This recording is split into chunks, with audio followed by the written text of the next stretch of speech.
They say comfort is harmless, that laughter among friends is just laughter, that a bond built on trust should never be questioned. But sometimes comfort has edges sharp enough to cut deep. I sat in silence while she perched on his lap, brushing it off with a joke that made everyone laugh but twisted something inside me. They saw humor. I saw a truth no one dared name. That night, when the laughter faded, when only silence filled our home, she learned the line between comfortable and betrayal is far thinner than she ever believed. I should have seen it coming long before that night. The signs weren't painted in bold strokes, but whispered through gestures most people would dismiss as innocent. A brush of the hand that lingered longer than it should. A text message she received late at night, where her lips curved into a smile she never showed me anymore. A shared inside joke that I wasn't part of. And every time I asked, her response was the same calm, dismissive, rehearsed. He's like a brother. A brother. That was the shield she hid behind. A shield that grew thicker each time I questioned it, until I started doubting myself more than her. Because brothers don't cross lines. Brothers don't make a woman's eyes light up the way his did. Brothers don't make her giggle at her phone under the covers, pretending she's just scrolling. But I let it go. I told myself I was overthinking, that I was just being jealous. That's what love does sometimes. It blinds you, convinces you that doubts are just insecurities. I swallowed it all, kept it buried where she couldn't see the cracks. Until the party. The party was supposed to be harmless. Just a gathering with friends, laughter, music, the kind of evening where you sip on drinks and lose yourself in meaningless conversations. She had been excited for days, planning her outfit, rehearsing stories she would tell. I went along because I was her partner, because that's what love is supposed to be, showing up, even when you'd rather be anywhere else. The house was alive with noise when we arrived. Music pulsed through the air, the smell of alcohol and perfume mixed into something intoxicating, and laughter floated from every corner. She thrived in that chaos, feeding off the energy, always at the center of attention. I stood back, letting her glow, pretending I was fine being in her shadow. And then I saw him. His smile widened when he spotted her. Hers matched it instantly. They hugged, and it wasn't the kind of hug people give when they haven't seen each other in a while. It was too long, too close, too familiar. And then, without hesitation, she slid onto his lap. The world slowed for a moment. I heard her voice rise above the music, playful and cutting all at once. See? More comfortable than sitting with my fiancé. The room erupted in laughter. Glasses clinked, people clapped, someone even whistled. Everyone thought it was a harmless joke, just playful banter. I smiled too, because that's what you do when everyone is watching. You don't show the storm. Not yet. But inside, something cracked. It wasn't just the words. It was the way she leaned into him, the way his arms slid around her waist without hesitation, the way her body seemed to mold against his. That wasn't comfort. That was possession. The rest of the night blurred. I wandered through conversations, nodded at jokes, lifted a drink I barely tasted. But my eyes kept finding them. Watching. Calculating. Trying to figure out whether I was insane for noticing what no one else seemed to see. Or maybe they did see it, and they just didn't care. When the night finally ended, when the music dimmed and the laughter thinned, we left. The car ride was quiet.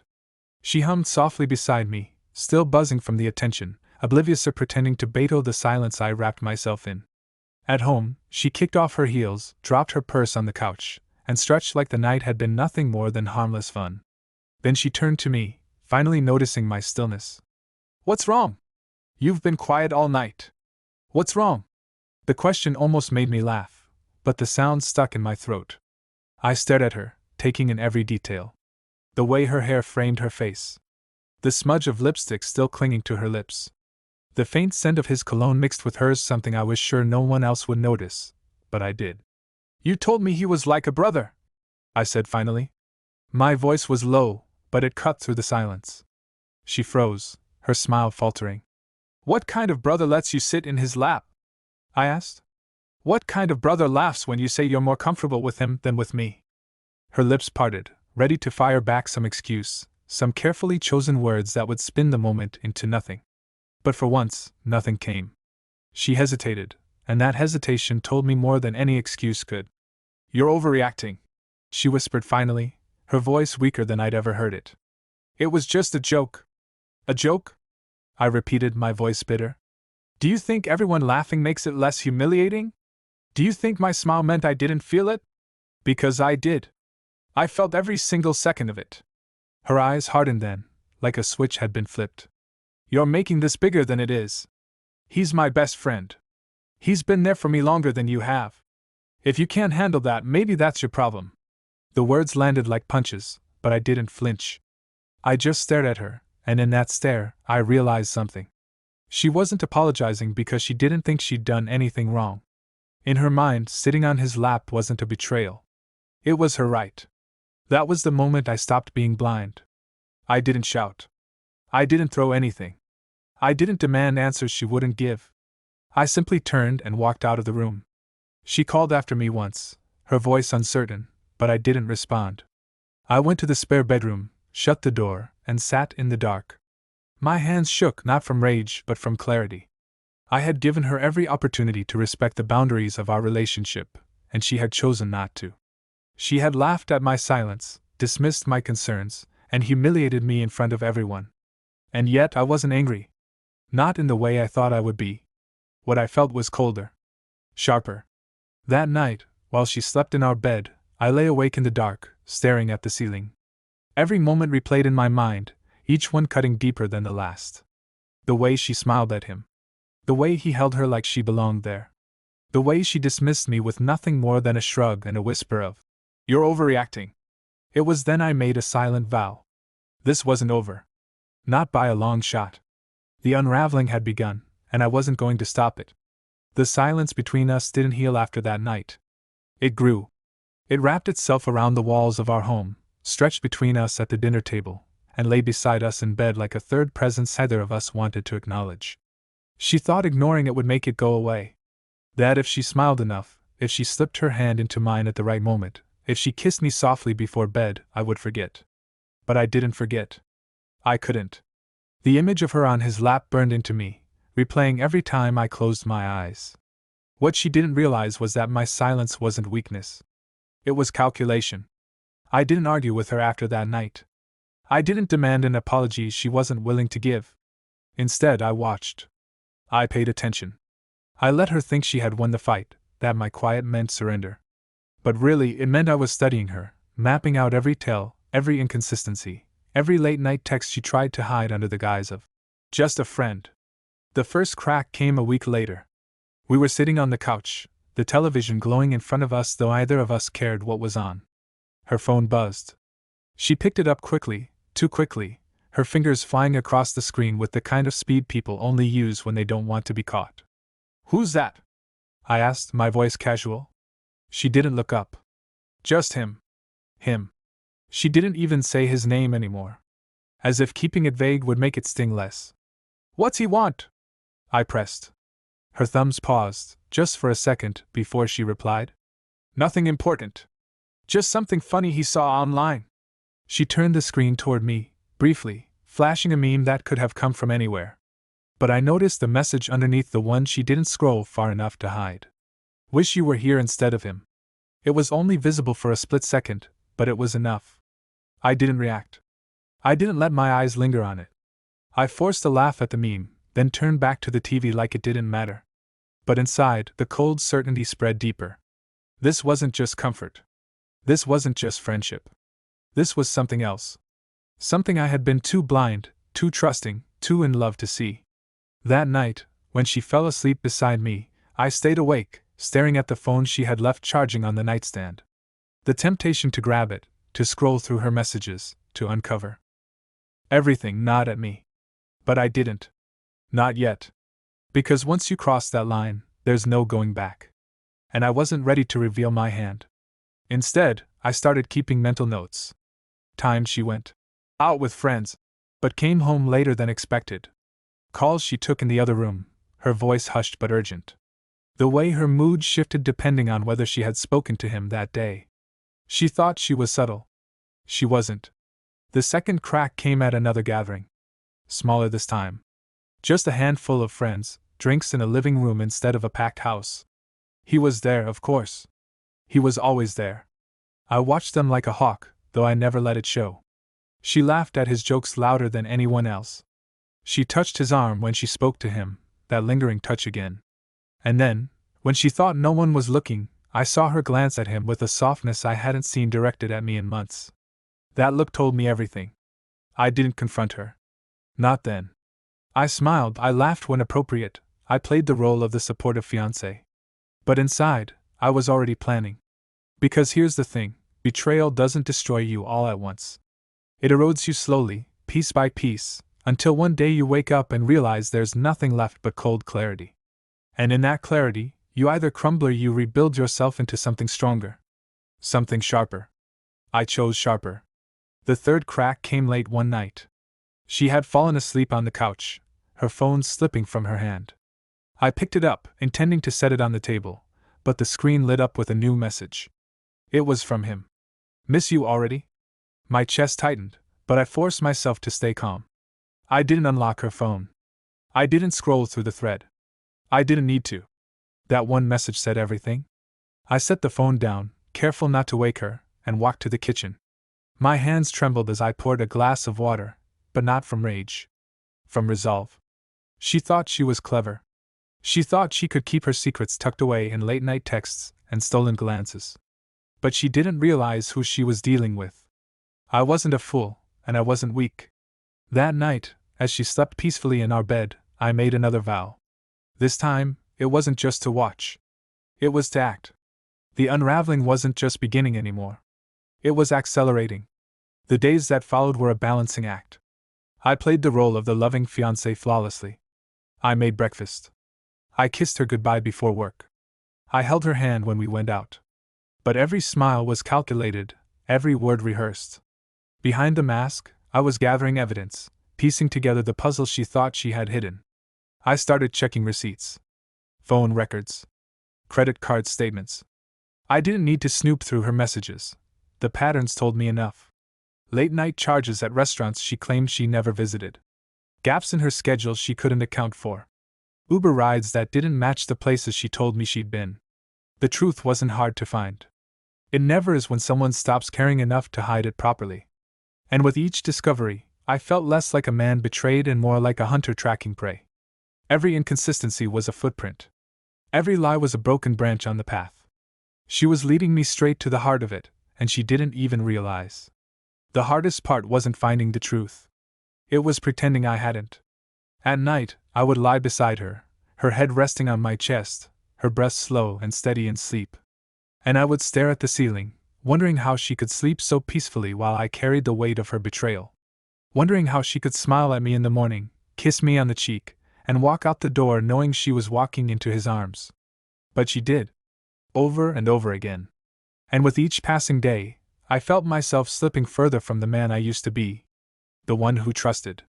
The one who believed in love's promises. That man was gone.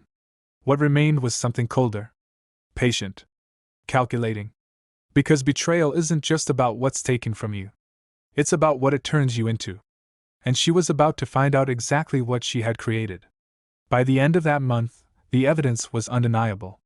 I knew where they went, when they met, even what they ordered when they shared dinner together. I knew the way she smiled at him across a table, the way she leaned in just a little too close, the way her laughter spilled out freely in his presence. I knew enough to confront her, to end it right then and there. But I didn't. Because ending it would have given her freedom. And freedom was too easy. No, I wanted her to feel what I felt. I wanted her to know what it was like to smile through humiliation, to pretend everything was fine while your world collapsed inside. I wanted her to live in the silence, the doubt, the cold calculation. I wanted her to unravel the way she had unraveled me. And I wasn't going to stop until she did. There's a certain power in silence one I never truly understood until betrayal stripped away the man I used to be. Silence is sharper than anger. More suffocating than shouting. It leaves the guilty with nothing to fight against, no words to twist, no excuses to hide behind. It's a mirror, forcing them to see themselves, and in that reflection they begin to crumble. That was my weapon now. She thought I was moving on. That the tension from the party, from the late-night messages, from the subtle cracks between us had faded into the background. I gave her just enough affection to believe enough smiles, enough light-hearted conversation, enough touches at the right moments. I made sure she thought she had won, that her excuses had been enough. But every smile was hollow. Every laugh was rehearsed. and every kiss was laced with quiet disgust. Inside, I was sharpening my blade of patience. The first cut was small, almost invisible. I stopped initiating conversations. I let her do the talking, watching as she scrambled to fill the silence. She told me about her day, her friends, the plans she had. I nodded, smiled, but gave nothing of myself. The imbalance gnawed at her. She wanted me to ask questions, to press for details, to care. But I didn't. Not anymore. Then came the second cut. I started working late. Or at least that's what she thought. Some nights, I sat in my car outside our house for hours, the engine off, the darkness wrapping around me like a cloak. I watched the windows, waiting to see if he would show up. Other nights, I went to a cafe across town, just to sit with my thoughts. I wanted her to feel what I had felt: uncertainty, the wondering, the silence that eats away at you. And it worked. She started asking questions. Why are you home so late? Where were you? Who were you with? I always answered calmly, with vague replies that mirrored hers. Just a friend. Just out. Her eyes would narrow, suspicion flickering, but she couldn't accuse me without exposing herself. That was the beauty of it. The third cut came in the form of indifference. When she dressed up for him because I knew that's who it was for, I complimented her with the same flat tone I'd used to comment on the weather. When she laughed at something on her phone, I didn't ask what it was. When she slipped into bed smelling faintly of cologne that wasn't mine, I turned over and fell silent. Indifference is poison to someone who craves attention. And she craved it like air. Within weeks, she was unraveling. I could see it in the way her smile faltered quicker, in the way her temper snapped over small things. She started pushing harder, picking fights, demanding reactions. But I gave her nothing.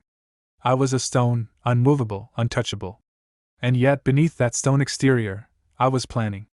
Because silence alone wasn't enough. No, I needed her to feel the weight of her choices pressing down on her until she couldn't breathe. So I started setting traps. The first trap was simple. I left my phone unlocked on the table one evening while I took a shower. I made sure a woman's name appeared in my recent messages, someone she didn't recognize. The message was harmless, vague enough not to reveal anything, but suggestive enough to spark curiosity. Had a great time today. Let's do it again soon. It wasn't real, of course. Just a text I had sent to myself from a burner number. When I came back, my phone had shifted slightly from where I left it. She didn't mention it, but her mood soured for the rest of the night. The seed was planted. The second trap was more deliberate. I told her I'd be out of town for a night on a work trip. In reality, I booked a cheap hotel 2 miles away. From there, I watched our house. Sure enough, not long after I left, he arrived. They thought they were clever, pulling the blinds shut, keeping the lights low. But I didn't need to see the details. The timing alone told me enough. The next morning, I came home earlier than planned. She was in the kitchen, hair still damp from a shower, wearing clothes I hadn't seen the night before. She froze when she saw me, surprise flickering in her eyes before she masked it with a smile. "You're back early," she said, her voice forced light. "Yeah," I replied casually. "Plans changed." I kissed her cheek, lingering just long enough for her to wonder if I noticed the faint trace of aftershave that wasn't mine. I didn't mention it. I didn't need to. The silence did the work for me. The more she unraveled, the more reckless she became. And the more reckless she became, the clearer my path forward was. One evening, she confronted me directly. "Something's different," she said, standing in the doorway of our bedroom with her arms crossed. "You're not the same. You don't talk to me. You don't look at me the same way." I looked up from the book I wasn't really reading and met her eyes. "Maybe you're just imagining things," I said smoothly. Her jaw tightened. "Don't gaslight me. I know when something's wrong." I closed the book slowly, setting it aside. For the first time in weeks, I let a hint of sharpness edge into my voice. "Do you?" I asked.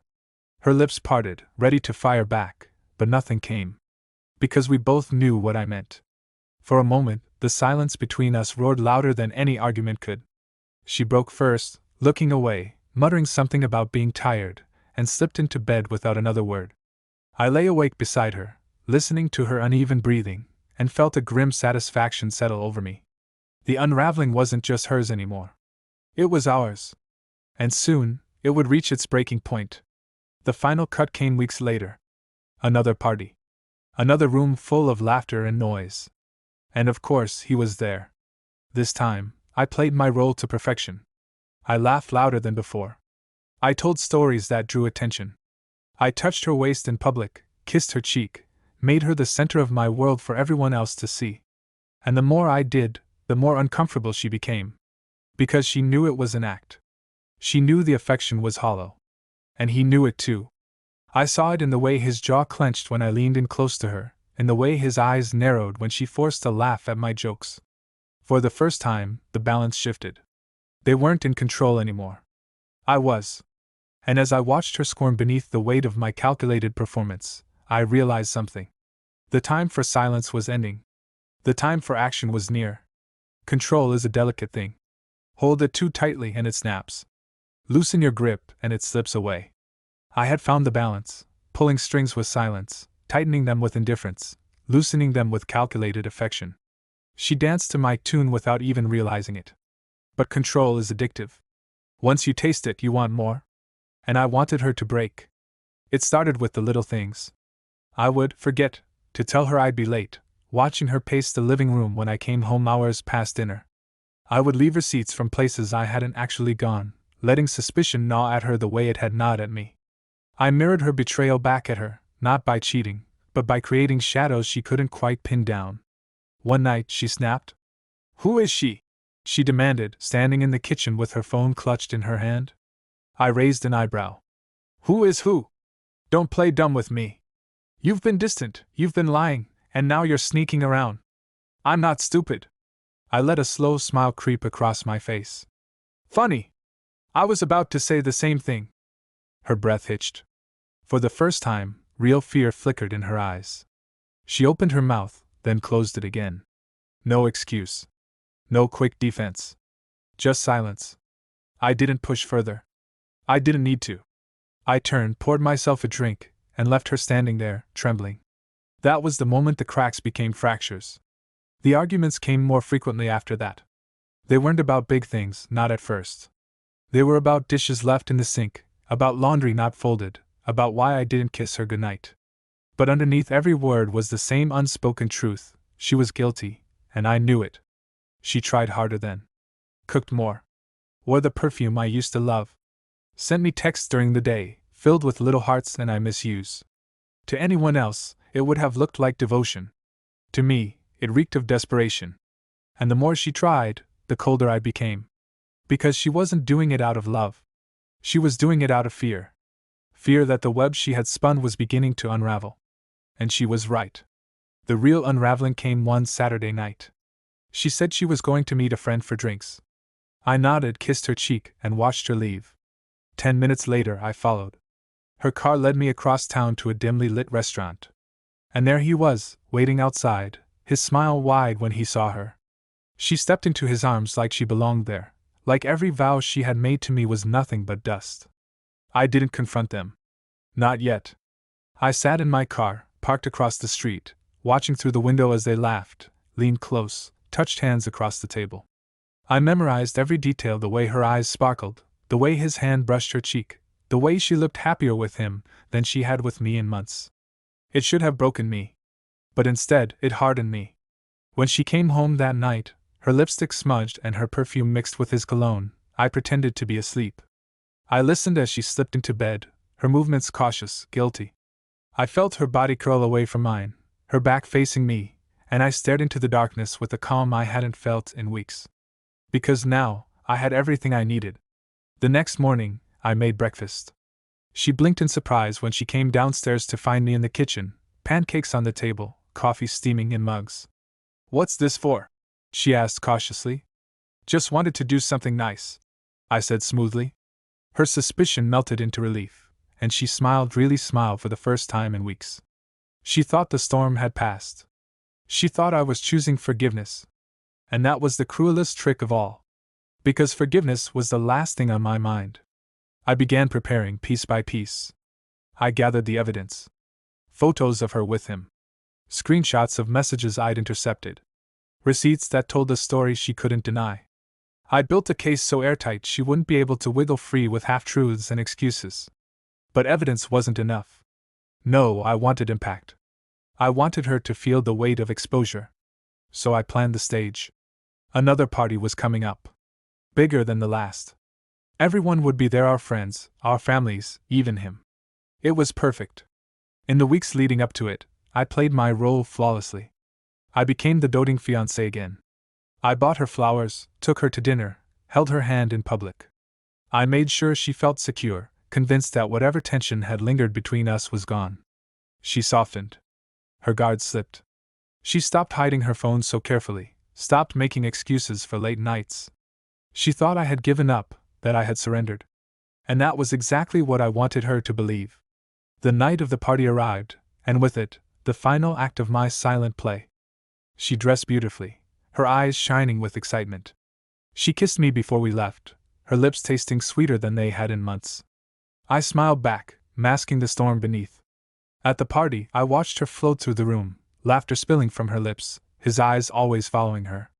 He stayed close, always within reach, and she didn't push him away. To everyone else, it looked harmless. To me, it was the climax of betrayal. And as I stood there, glass in hand, watching the two of them circle each other, I knew the moment had come. The time for silence was over. The time for exposure had arrived. Revenge doesn't whisper. It waits in silence, then erupts like thunder. That night, as the party buzzed around me, I stood calm in the center of it all, glass in hand, heartbeat steady. She floated nearby, laughing, her dress shimmering beneath the chandelier. He lingered in her orbit, too close, too comfortable. Nobody else noticed the current between them, but I did.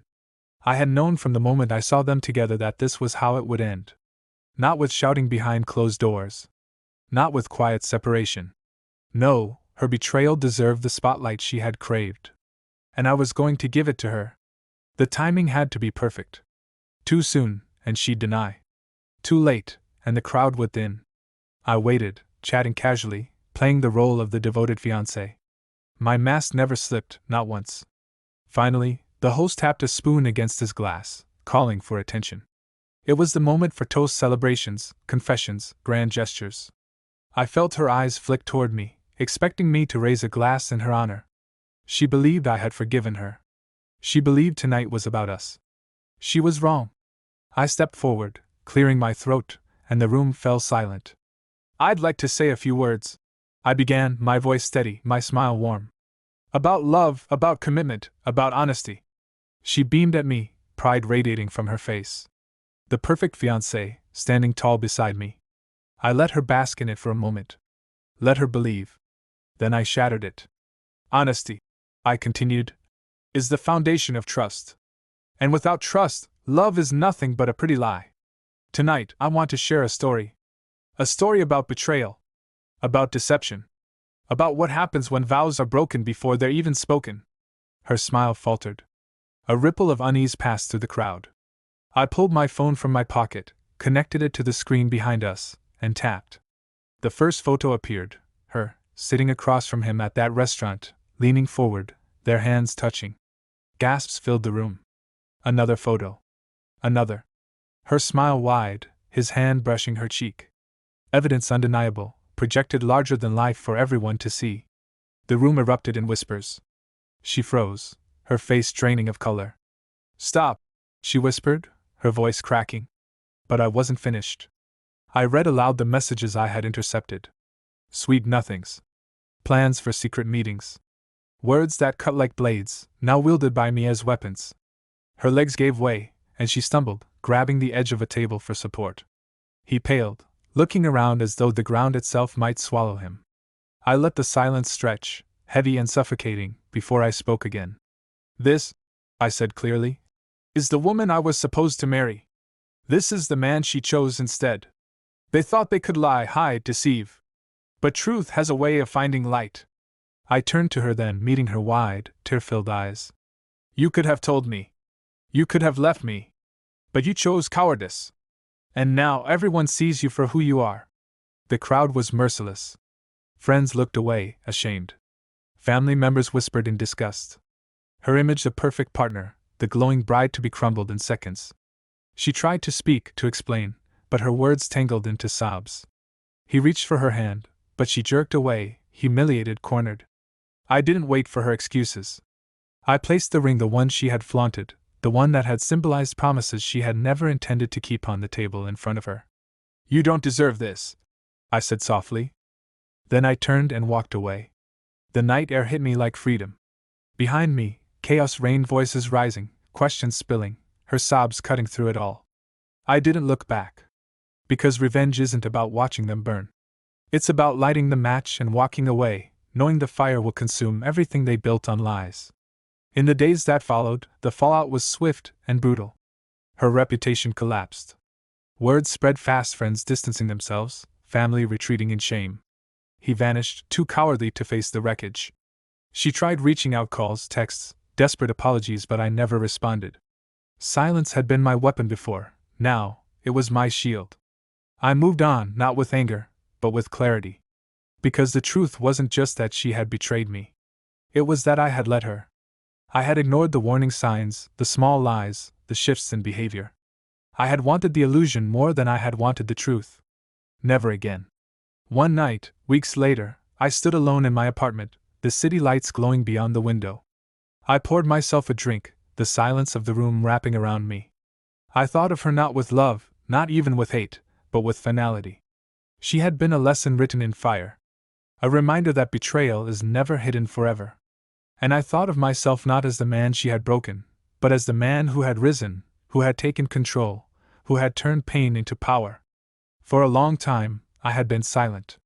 But silence, I had learned, is never empty. Silence speaks. And mine had spoken louder than any scream.